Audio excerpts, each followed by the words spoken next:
Hey, everybody, welcome back to All Things Brunswick. I'm Dan Romand, along with my gorgeous co-hosts. Mary Stillwell. We welcome you back. Bill is away on vacation, so we're taking over the ship, I guess, today. We are. Hopefully we don't steer it into the shore and break it on a reef. So we got a really good show for you guys tonight. But before we get to the show, Mary's gonna kill me for this. I want to give Mary a congratulations for an amazing award she received Saturday night. I'm gonna let her tell you more about it. Go ahead, Mary. Thank you, Told you Dan. I was gonna do this to you.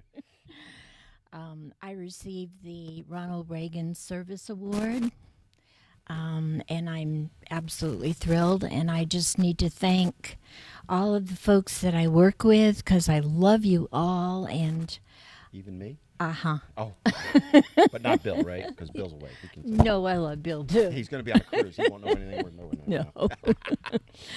Anyway, I just cannot thank everybody enough. It was such an honor. Thank you. Well deserved, and congratulations to Thank you. All right.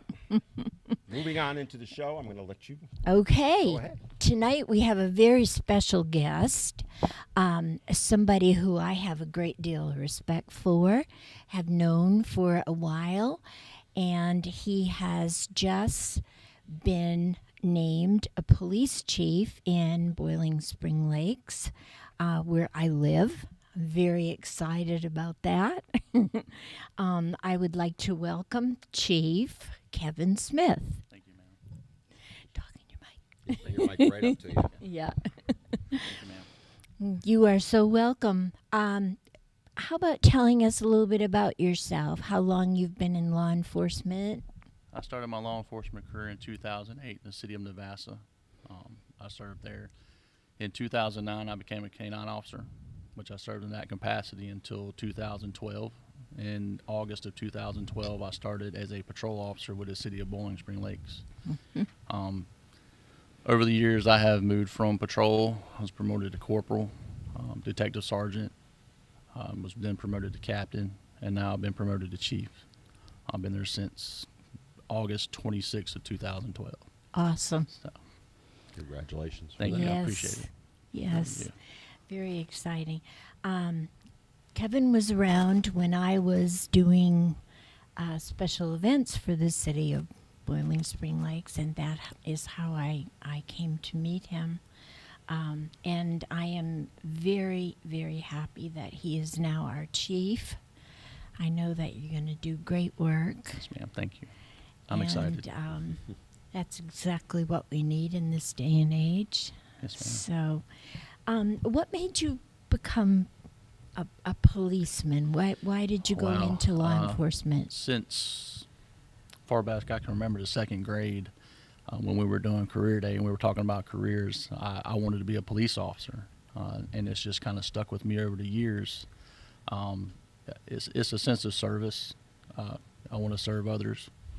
I want to help people in their in the good times and the bad times. So for me personally, it's to be able to serve other people, to help them in their time of need, and that's the greatest drive I have to be a police officer. Great. That's a great. Dan, did you? Oh, I've got plenty to ask. Go Don't worry. right on. So just to let you know, probably in my generation of my family, probably half of them were police officers. Awesome. Much like you, it's that they kind of knew when they were younger. They mock me to this day for not becoming one, because I'm one of the few that didn't. I mean, it was the biggest mistake of my life, I believe. Yes, sir. A couple were firemen, and I'm sure you know how that goes back and forth on Oh, yeah.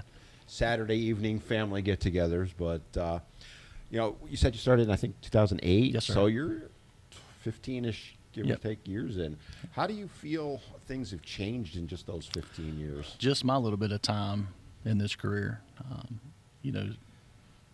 it's changed dramatically. I think that certain events that have happened over the last 5 to 10 years have kind of shaped the shift that we have taken. Certainly don't think that it's all bad.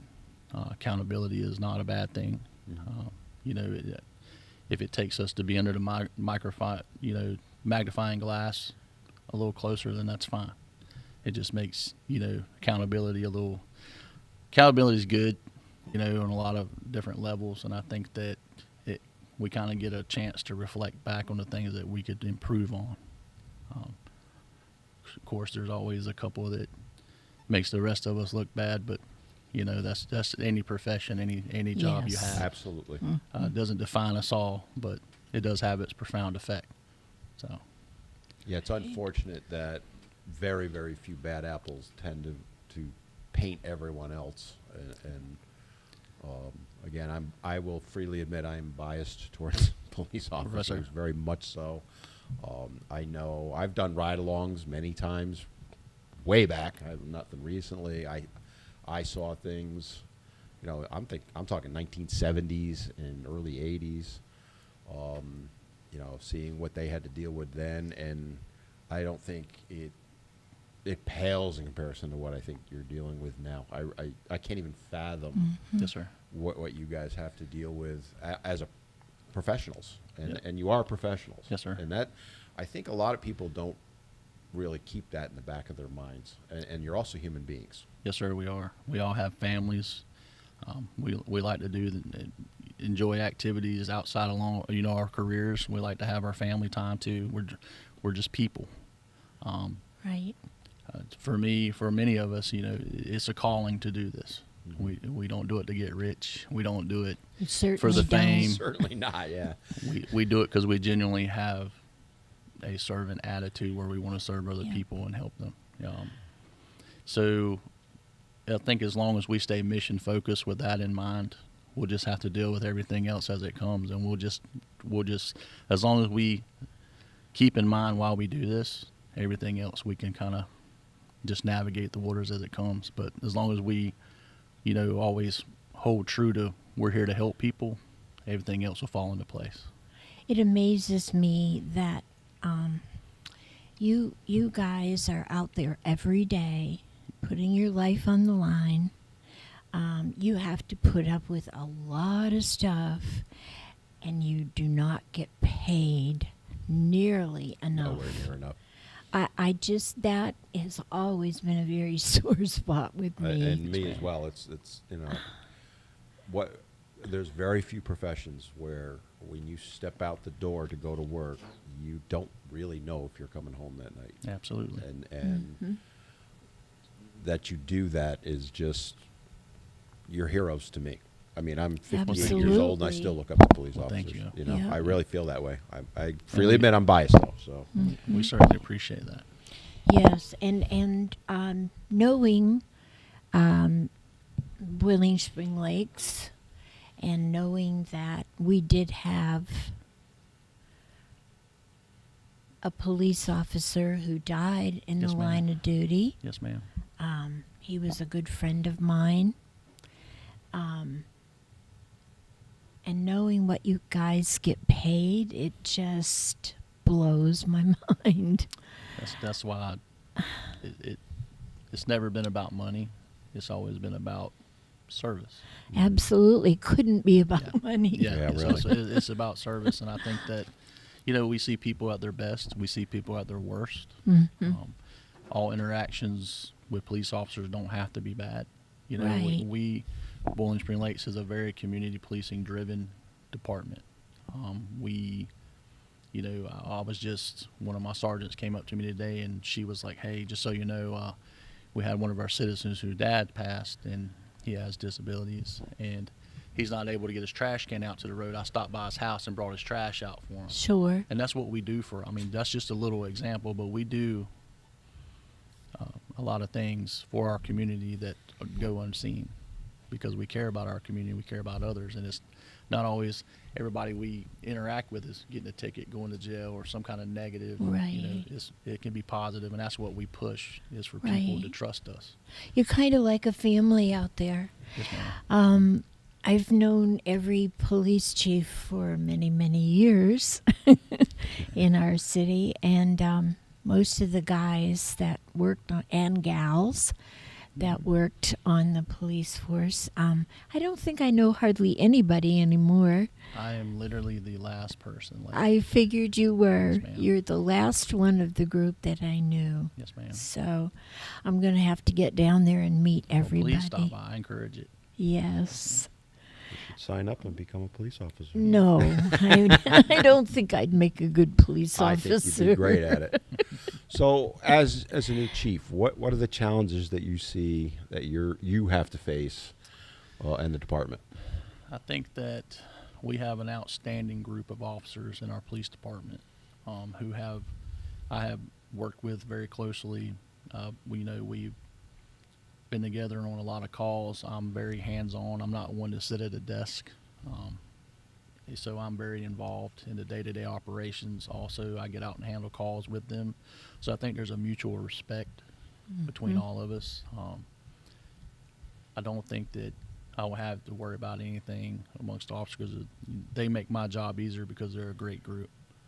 Some of the challenges I think that I foresee is maybe people lack of confidence in somebody who has the time in that I do becoming a chief. Typically, most chiefs have 18 to 20 some years in before they actually make chief. So Yeah, I have some people that I feel like think I'm not ready for the position, but I am. You're not that far from it anyway. No. So. So you have a little bit of that, and I think that it's going to take some time for me to have the community trust my abilities. Other than that, I think that I'll be okay. I really do. I know you will. I have a sense of peace about it, and I know myself, and I know how driven I am, and I know that I've been at Bowling Springs for 10 years, and Lord willing, I'm going to retire from Bowling Springs. So I've got a lot of vision, a lot of things that I would like to accomplish. I would like to leave a lasting legacy for the officers coming in and that staying there, so they can provide a good service to the community. Right. So that starts with development of your officers, and I am 100% about development of officers. Iron sharpens iron. I'm a firm believer of that. So I feel like investing in you're also investing in the service you give the community. So right. That's kind of the stance that I take. Yeah. How many officers do you have? Right now we have 2 vacancies. When we're full, we have a total of 10 patrol officers. We have 2 detectives. I have 1 administrative assistant, and I have a captain and myself, and also I have 4 part-time positions. So, great. Yeah. Back when I started, it was, I believe we had 8 total in the police department. Yes. So there's a little bit of growth there that's consistent with the growth of the city. So. Right. But we're definitely, we're excited about the completion of our new police department. We're trying to get that off the ground. Yeah, tell us about that. You took over the old security savings bank. Yes, ma'am. And it's, we're still in the construction phase of planning. We're trying to remodel the existing structure there to make it feasible for the amount of officers we have now and for the future. So we're still in the early phases of planning that. So we'll be glad when we actually start the construction and start moving forward to. Yeah. Are you going to have to build onto that? I think that their plans are going to have to build onto the existing structure a little bit. I'm not sure exactly the square footage of how big, but like I said, it's very early in the planning. So, but we're ready. I know you are. The building that you're in, the police department has been in it for a very long time. Yes, ma'am. Yes, ma'am. We're excited. Yeah, so. It's time to move on. Yes, ma'am. In this day and age, Kevin, it's we have so many difference of opinions. We have folks that are not happy with the way our police do their jobs, et cetera, et cetera. That's an understatement. Yeah. That might be the understatement of the year. So I think that my question would be, do you think that you're going to face difficulties in having what you need for your officers? Well, I think it all comes down to education. I think the more you educate the citizens, the more they understand why you have needs and what they're for. I encourage ride-alongs. I encourage if they want to stop by the police department, have a personal conversation, we take a tour of the police department. I'll be glad to sit down and discuss. And I think it really comes down to educating them about your day-to-day operations, what's required by the state of North Carolina for you to be certified as a police officer, the growth of the city, and having the police department, kind of at the rate of the growth of the city, and kind of plan ahead a little bit. So if I'm asking for a couple officer positions, or if I'm asking for vehicles, or if I'm asking for new equipment, just showing them why I'm asking for these and giving them justification as to why. And it's not just a want, it's an actual need. And it goes back to development of your officers. You give them better education, better equipment, they're going to perform better. And it's also, you can look at it from a recruitment standpoint. If there are officers who are looking for agencies to go to, they see that Bowling Spring Lakes, they take care of their officers. They're all about education. They're about career development. They have decent equipment. Those are types of things people who are seeking to be police officers, they look at those things when they decide where they want to work. Sure. And it also helps retain the officers that you have that are loyal to the agency, that have been there, So I would kind of articulate those things to whoever I need to articulate to, whether it be council or commissioners, or people who are donating items, or because a lot of times you have agencies or not agencies, but entities that are like, what are your needs? What do you need? And they'll based off your needs, they may donate money, they may donate equipment, they may donate time for fundraisers, things like that. So I think it just comes back to educating them about what it is that you need and why you need it.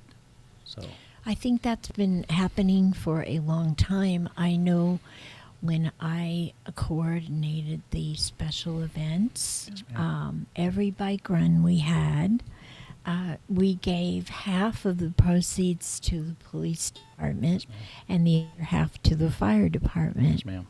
So I think that we have always recognized the fact that you have a need and you will always have a need. Yes, ma'am. And there are those in the community that know, and they attend the commissioner meetings, and they will voice their opinions about the police department. Right. They'll say, hey, these guys need, was 8 years ago, we had commissioners there that were like, these guys need a raise, or these guys need a car, or these guys need to give them what they need, because they saw that growth needed to happen because of the rate of the growth of the city.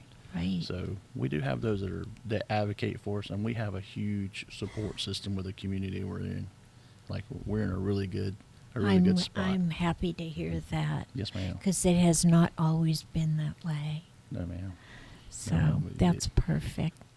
So you mentioned you have a couple open positions now. How has recruitment been the last few years? So there's been this shift among law enforcement, kind of to follow suit with reform. So you have a lot of officers who just decide just to get out because it's just the climate that they're in is just too stressful for them on top of an already stressful job. You go back to talking about you don't know if you're going to come home. When you leave for work, that may be the last time you see your family.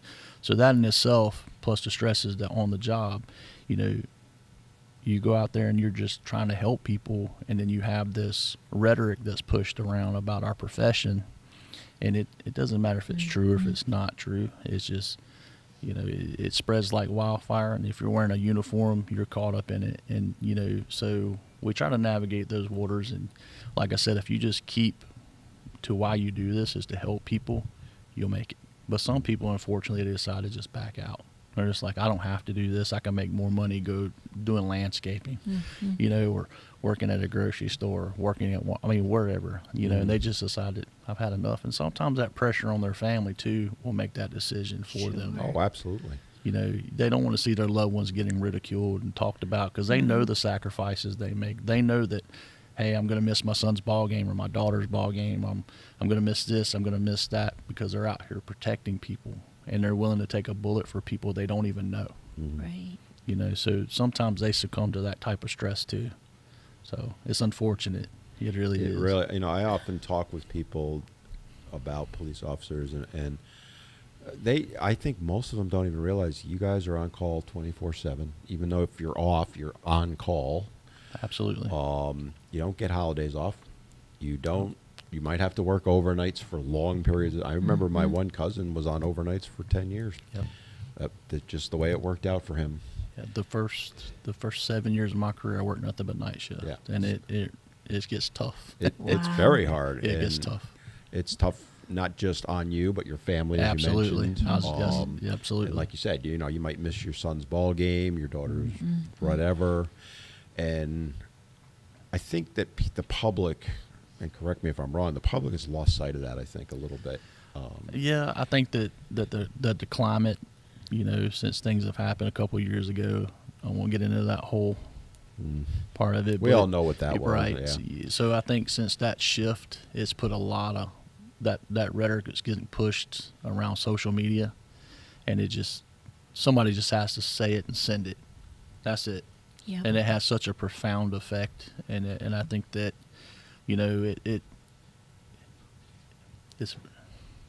it's disheartening sometimes that anybody can get on a keyboard and say what they want to say, and it becomes the truth, And I think that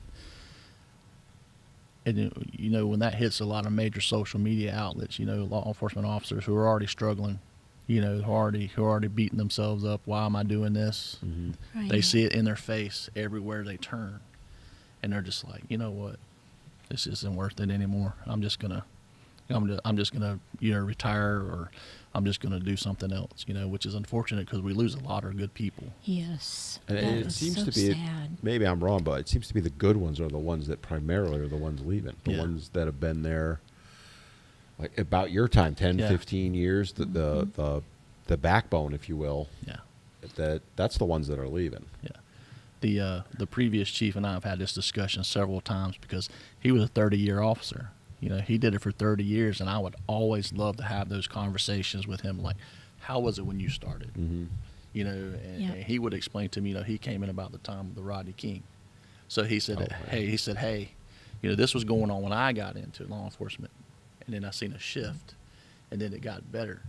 You know, and he's like, honestly, he's like, when 9/11 happened, he's like, you know, we were loved, we were sought after. Mm-hmm. You know, people wanted to get in this profession left and right Sure. because we were made to be heroes. He's like, so there's always a shift. He said, I've seen a lot in 30 years. You know, and that was some of the things, the highlights that he hit. You know, he was a great chief. I respect him. You know, and I always like having those conversations with him because I was asking to kind of gauge how I think this might go. Is this something that's going to burn out? Is this something that's going to last for 10 years? Is this, you know, how is this going to shift how we do things, or how we are monitored by the state now? How is our training going to change? Mm-hmm. You know, what's acceptable, what's not, you know, so just, that's why I like having those conversations with officers who have a lot of experience. Right. So, And don't you think that your training and your credibility and everything changes as our country changes? Everything that comes forth seems to fall on your shoulders more than anybody else's. I think that, well, I can tell you from just being in this profession as long as I have, your credibility and your integrity is everything. You lose either one of those, Absolutely. you may as well go find another profession. Yeah. Because so much is based off your integrity.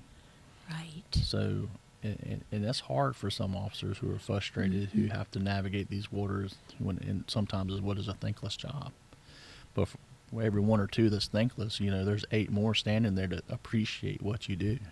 Yes. You know, so And that's I kind of guess what you have to kind of remember that, Yeah. huh? But that can Yeah. be difficult at times Yes, too. When the absolutely. 1 or 2 negatives are much louder than the 8 or 9 positives. Yeah, because it's so easy for them to do that now with social media, and I'm not here to bash social media, but I think my point is it's just so easy. It's just so easy to spread that so fast. Yes.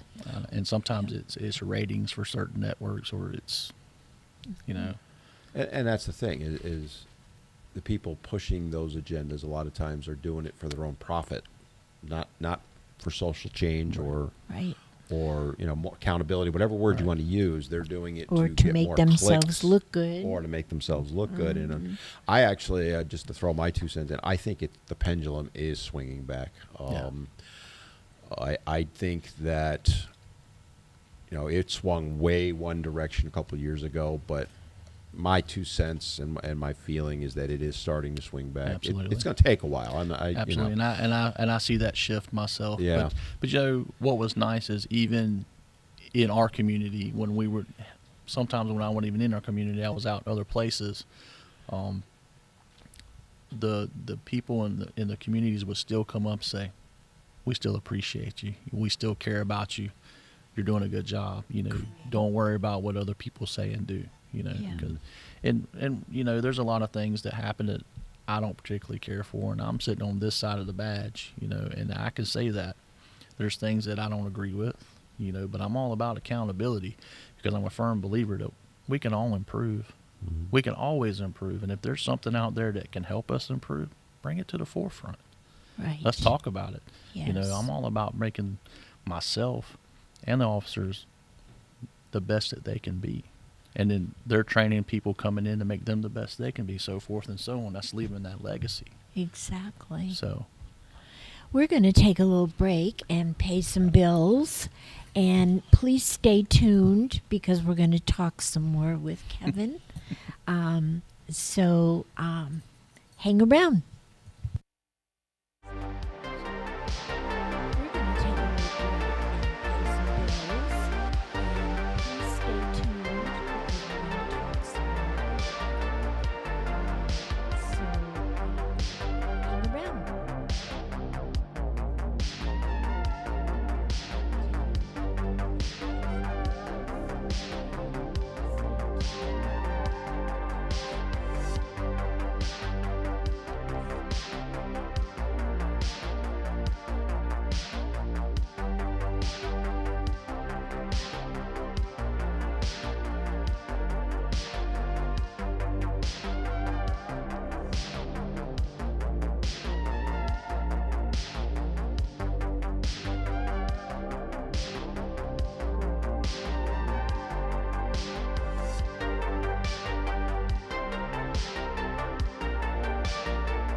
All right, welcome back to All Things Brunswick. We're having a fantastic discussion.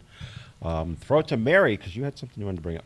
Yes, as we were discussing things with Chief Kevin Smith, I had some questions from the citizens in BSL where he is the new chief. One question was, we would like to know what we can do to help or donate to the BSL PD.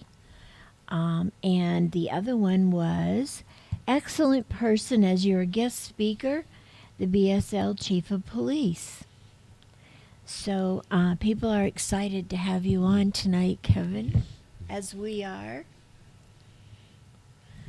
So what can people donate for you guys? So anytime we talk about donations, we like to, if anybody wants to donate things to the police department, we always try to put that effort towards our small fry fishing tournament that we have every year. Tell us a little bit about please that. Please do, yes. So we hold a small fry fishing tournament every year for children in the city to come down and have a tournament. Doesn't matter what they catch, whether it's a turtle or whatever. You have different age groups, different things. So basically, everybody gets to participate, different age groups. If they catch a turtle, we weigh the turtle, and if it's the highest weight, they get a trophy. So it's a lot of fun for the kids. It's really fun for the officers too, and it's also a good tool to build community relations. Yes. So if we can put forth donations into that, we're investing in our children, we're investing in our community and our police department to work together on events. One thing that I haven't announced that I'm trying to put together is we're trying to do a national night out program this year. To be the first time that it's happened in BSL. It's kind of like a block party where the entire city is invited. Oh my gosh, that sounds Yeah, wonderful. that would be fantastic. They do it nationally. So we're trying to get that organized and get that off the ground. That's another area if anybody wants to donate. If it's just time, if they want to come by and just help us out with cooking food for the community or whatever, if they want to donate food, things like that. We also, if there's any kind of donations, sometimes we will ask for if people want to donate money to vest programs. So things like that. That's generally where we ask for our donations. Is surrounded around community events. Right. What are some of the ongoing, continuous needs that the police department has? So right now it's just adequate space for the police department. Right. That's an ongoing need. We are growing along with the city. We try to keep up with the growth of the city. So as I ask for more staff and more equipment, we got to have places to put people and equipment and things of that. So but we're working towards that. We're making headway with that. Education and training is always a need, and it's something that we always put at the forefront. Like I said, it's an investment in your officers and an investment. You invest in your officers, you're going to have, that return for service in your community.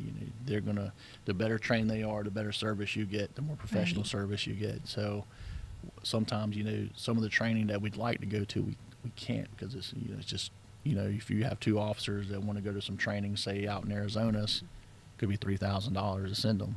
Sure.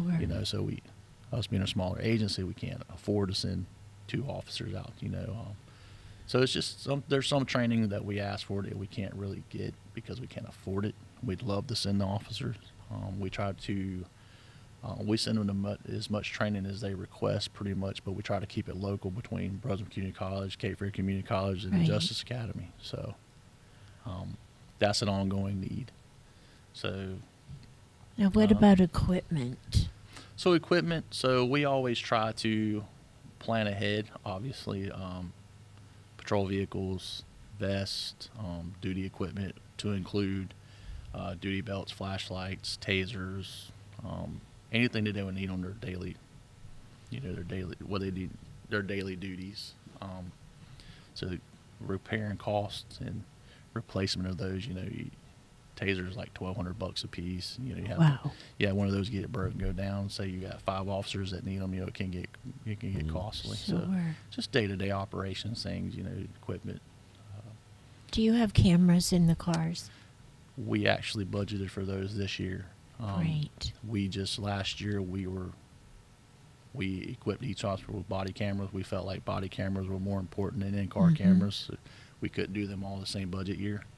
So we opted to do the body-worn cameras first and then the in-car cameras second. So we actually put that in the budget for this year. Great. So we're getting there. It's baby steps, but we're getting there. Sure. You're making progress with it. Yeah, So absolutely. that's the important and we're part. always going to make progress. Right. Right. We are, like I said, we have a dedicated group of officers, and they make good decisions. They go out there and they do good work. And like I said, it makes my job easier, and I want to support them and develop them and let them teach me what I can learn from them because I'm never going to stop learning from them. So I think that's important too. Now, everybody wears a vest, right? Absolutely. Yes, ma'am. That is policy. Now, on a percentage scale, I guess that's how you would evaluate it. How much do they save lives? Oh, goodness. They are very instrument in saving lives. But you always keep in the back of your mind, there's so many factors. You know, if you're taking direct fire, you know, from a handgun, you know, whatever the vest is rated for, then you have a better chance of survival. You know, there's always certain firearms that will defeat regular soft body armor. So it just depends on the situation and what you're doing. Right. So But they ultimately they do save lives. ultimately, yes, ma'am. But like I said, it depends on the situation. I believe there was an officer not long ago. I think he sustained seven shots. I may be wrong, but he was shot 7 times, and 2 of those rounds hit his vest. And had those rounds not hit his vest, he wouldn't be with us, but he's still alive. So it's they definitely have their place, and they do save lives. But again, Right. it depends on the situation too. It's better to have it. Yeah. Say, Yeah. yeah, It's I was better gonna to- say yes, pretty ma'am. much the same thing. Yeah. That's It's something better. you don't want to be without. Right. But Right. It gives you, I guess it might give you a little bit of peace of mind. Yeah, absolutely. You know, Yeah, a little yes. question that I think maybe some of the listeners, because you talk about bringing in new officers, and I think a lot of people don't understand what's involved if you want to become a police officer. How would you go goodness. about doing that for Boiling Springs' sake? Okay, so if you've never been a police officer before, you will have to apply for a BLET program, which that entails, and I'll just touch very basic on that because I don't know all the details of how it's evolved since I went through. But when I went through, I had to do a background check. I had to fill out paperwork for not only the Brunswick Community College, but I had to do it for the North Carolina Training and Standards Division. That means that they're conducting your background to make sure you're not a convicted felon or any violent crimes, things of that nature, to make sure that you can participate in the class. And when I went through in 08, it was 640 hours of training. Wow. So, and I did night class. So from 6 in the afternoon till 10 o'clock at night, I was in class after work. So I did that every night for almost 7 months. So it's all about how much you want to put into it, what your drive is. It was tedious and it was hard, but you know, you push through. Once you get that process, you complete the class, you have to take a state exam. I think the state exam's 3 hours long. Once you pass that test and you get your certificate from BLET, then you can start applying to agencies if they haven't already hired you and paid for you to go through BLET. Some agencies will pay for you to send you through. Right. Smaller agencies like ours can't always afford to, you know, Yeah. send people through. So once you complete that, you have to go through the background. You have to go through the application process, and if you're picked up, for us, you know, you have to go through your FTO program. For us, is 12 weeks, and that really is navigated on how well you do through each section of your FTO. So What's I was gonna FTO? say- yeah, I'm sorry. I know what it I is, think but it's- it's a field training officer program. It's basically you're assigned to a field training officer for the first 12 weeks of you getting sworn. That's to make sure that you can perform the basic duties of a police officer. Okay. Depending on your performance and how you're evaluated will determine how you move through the process until you eventually get signed off on. You can go out on your own. So Great. it's a lengthy process. It yeah, is. it doesn't happen overnight. And I'm short playing it because there's just so much to it. Because once you get hired, you also have to do qualification with firearms. You have to do medical. You have to do some agencies require you to do a PT test, a physical fitness Oh, test. not all of them? Not all of them. No. Oh, wow, that's... Yeah, not all of them. Some do, not all. I might stand a chance now. Is there an age limit? Not that I've seen. Mary, I think we go sign up. What do you say? I'll be 59 in a month. What do you think? Able to go. I'm kidding. Am I mistaken, or is the course that they give now in this county has not been here that long, has it? The BLET program. Yeah. I do not know exactly what year they began that program, but I know that it was there in 07. Okay. So I'm not exactly sure when it started. Okay. I think I remember hearing that it initially they had to go up to Cape Fear, or I heard that too. Yeah. so. But I'm happy that it's here Oh, I am too. finally. I'm Yeah. thrilled. I always encourage people to stay in Brunswick County if they live in the county, Yes. to go to Brunswick if they have the seating available. Right. So Yeah. they have a good program. They have a lot of good instructors. So Are they still getting people applying to the program? I think that I spoke with somebody the other day, and I think there was they were having a hard time filling seats for one class, but other than that, I haven't heard any kind of deficiency. So there's still people wanting to go and be police officers. So That's encouraging to hear. Yeah. Because, Yes. I'll be honest with you, if I were 20 years old right now, I would think twice about doing it just because of Absolutely. everything that's going on. But yet, there's Absolutely. always a need. There Absolutely. is. And I encourage, I get routinely asked by, people who graduate high school and things of that nature when they're trying to find a path that they want to take. I always tell them, you can't be a police officer till you're 21 years old. So they're like, well, what am I going to do for a couple of years? Because they want to go straight into being a cop. I have to explain to them, you got to be 20 and a half to start BLET. You got to be 21 to carry a firearm. So you can't be a police officer till you're 21 years of age. So. But And is there that's anything they could do in between? Like any college courses you could recommend them, or a college track? To be honest with you, I always say, well, have you considered going in the military for a while? Well, yeah. And kind of get that, sense of, discipline, structure, camaraderie with your other, Right. Everybody. Because that's a lot of that's like law enforcement. We have good camaraderie amongst officers, and it's you structure, discipline, chain of command. It kind of puts that, out there, and you have a good sense of how things will operate usually inside of a police department. Because not saying it's the military, but it's still a rank structure. There's still a chain of command. There's still the way things are done. There's how to handle things with the morale. So it's. So I always encourage people to go in the military, serve their country. So. I know how we all feel when we hear the term defunding the police. Yes, ma'am. I think that would last all of a week. Yeah. So and I don't think it would and- last a half a day, to Yeah. be honest with you, if it actually happened. But I think that like you said, young people probably are not as aware as maybe we are what would actually happen. So, is there an issue in your force, in your group, that and how do you deal with it if there is? So the way I handle that situation is, our officers are very open. We talk about things amongst each other like a family.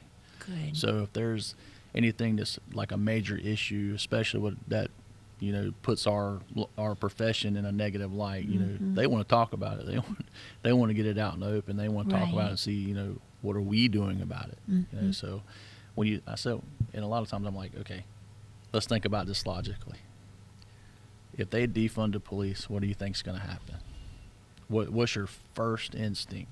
It's like, well, the criminals are going to take over because there's no consequence for their actions. Right. I said, how long do you think that's going to last? How long do you really think that's going to last when people are getting robbed, murdered, and all the other things that can go on? You're going to have a bunch of vigilante justice. I said, so there's going to be complete chaos. And the cities that did do some defunding are now Wishing reaping they the. hadn't. I'm trying to think of a nice way to put it. I'm going to go with reaping the rewards of that decision. Yeah. I think rewards is really the wrong term, but if anything, I think, and again, my personal bias comes into play, but funding needs to be increased for the police, Yes. especially training. I think. I definitely think that instead of severing that line, I think that you need to invest. I think if you're worried about our performance and how we handle things, maybe you take a tactical approach to maybe make some suggestions, and and if there is a shortfall with training, say, hey, look, we can't afford to send them to training. We can't go to training. The last time we went to any kind of training was years ago. Maybe you say, okay, well, instead of defunding, what can we do how much do you need? Right. What do you need to meet this goal? Yeah. And I think that's much more productive, and plus you're not putting people in danger. You're not taking away that, that safety net's there where the police officer is able to respond and help you in your time of need, you know.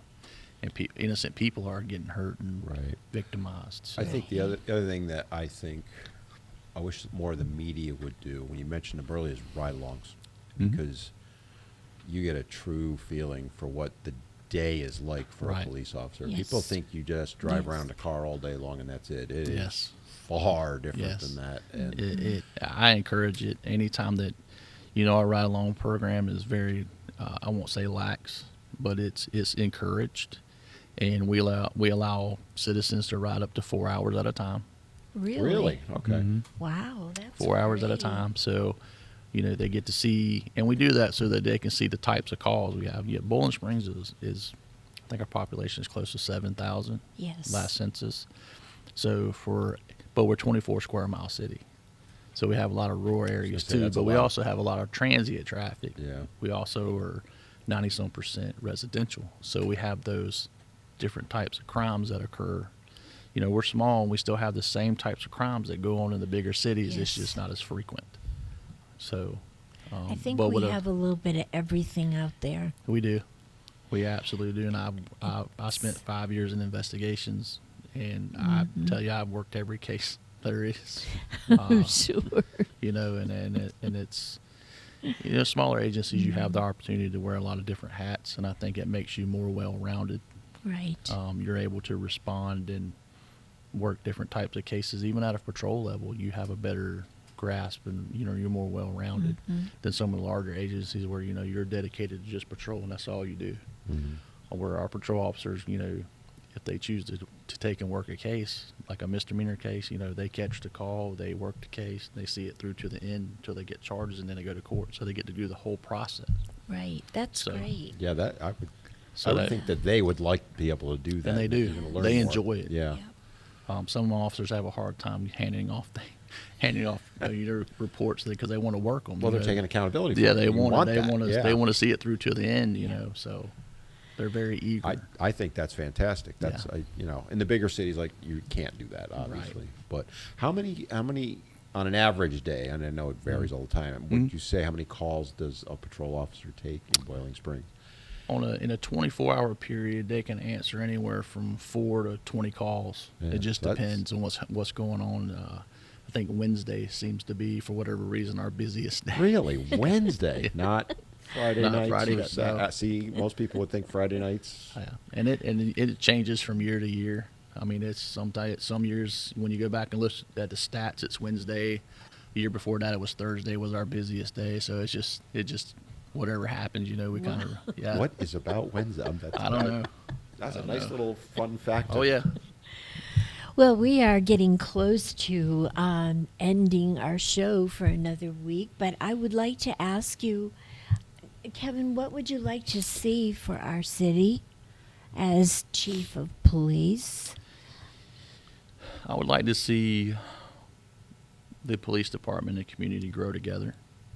I would like for there to be a mutual respect from both sides, and I would like to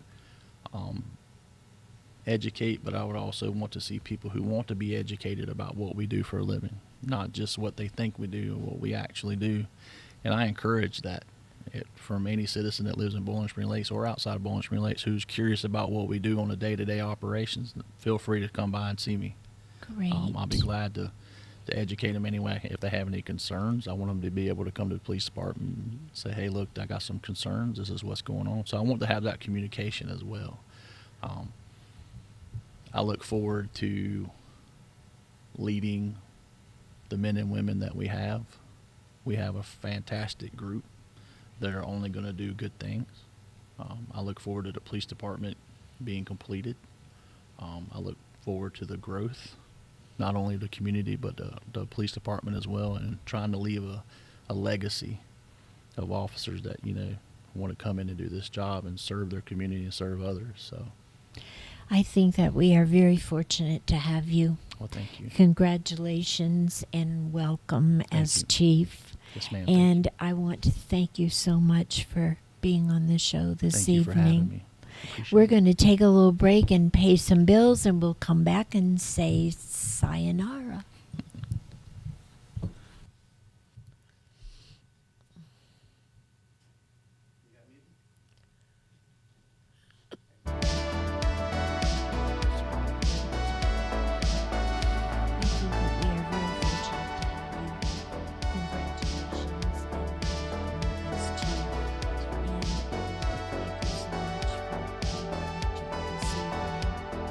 we're going to take a little break and pay.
Start fading in cue.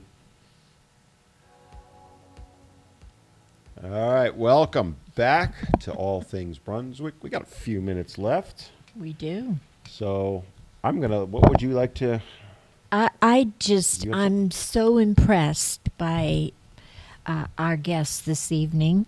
I just think that I'm so happy that we were able to have him on the show and have folks listen to what he stands for as an individual. I think we are very fortunate to have him as our new police chief, and whatever I can do to help, Yes, ma'am. I would be very happy to. Thank you. So I cannot thank you enough. Thank you, ma'am. I appreciate it. So, I mean, just to kind of close out my thoughts on all of it, and thank you for coming. Yes, sir. For those of you that, have believed the propaganda I'm going to go with for the last couple of years, is go speak to a police officer. I have them in my family. I know what they deal with. I remember my cousins when they first started and all the way through till they retired. It is a thankless job, I think, in a lot of ways. And feel free to jump in on anything I say. But it's a job that is necessary. And we need to support the police. Are there bad ones? There are, but there are in any profession out there. And they are few and far in between, in my opinion. I mean, there's a few, but when you look at how many millions of police officers there are in this country, and the amount of hours they put in, the dedication, the risks they take, if you have a negative thought about them, it's on you to educate yourself. Go talk to a police officer, do a ride along. Stop listening to social media. A couple years ago, I try to educate people, but you know how it is on social media. And I would always say, go do a ride along. Mm-hmm. You have no idea. Every time I look at a police officer from now on, I'm going to, and if that person is very dedicated, I will remember what you said, that it is something that they do not for the money, not for the prestige, but they do it because they care. Absolutely. So, folks, And support that right your. there. That you Yeah. just nailed it right there. They do it because they care. They They're care. caring human Yes. beings, and when you Mhm. forget that, it creates the issues that we have. Right. They are caring human. They would not be doing what they did if they did Absolutely. not care. So, folks, support your police officers. Do what you can to help. Buy them a cup of coffee.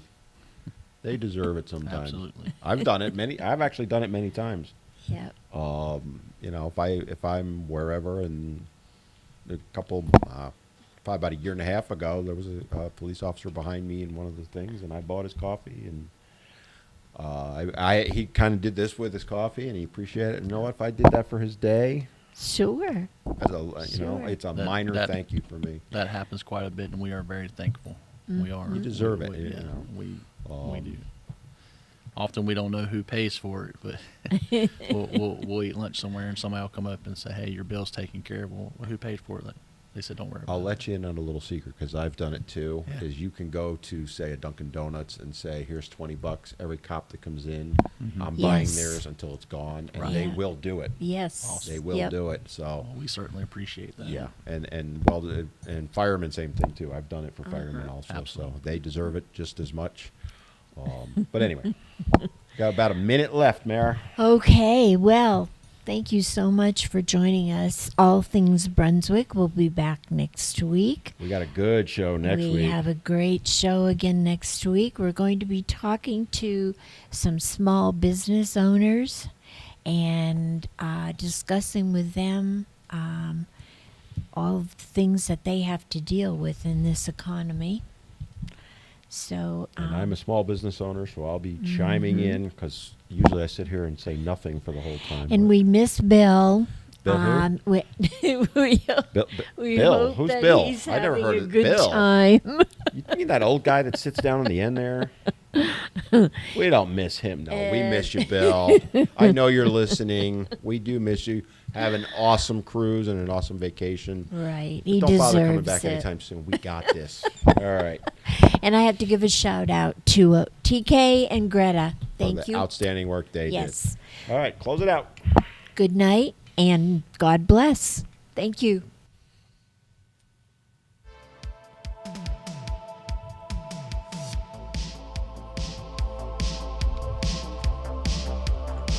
We're clear?